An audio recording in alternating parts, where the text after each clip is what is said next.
Hello everyone. In this video I will show you how to fix GCash app auto back problem.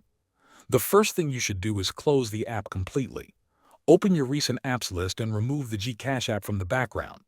After that, turn on airplane mode for about 30 seconds and then turn it off again. This helps reset your network connection before you try opening the app again. If the problem continues, clear the GCash app cache. On Android, tap and hold the GCash app icon, then select App Info and tap on Storage and Cache. Here tap on Clear Cache.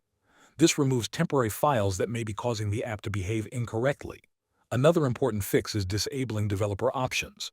If developer mode is turned on, GCash may see your device as insecure and the app can auto back or close.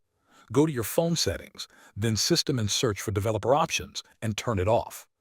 After disabling it, restart your phone and try opening the app again. If none of those steps work, update the GCash app. Go to your device's App Store or Google Play Store and check if a new version is available. Install any available update and then restart your device. Updated versions often fix bugs that cause these issues.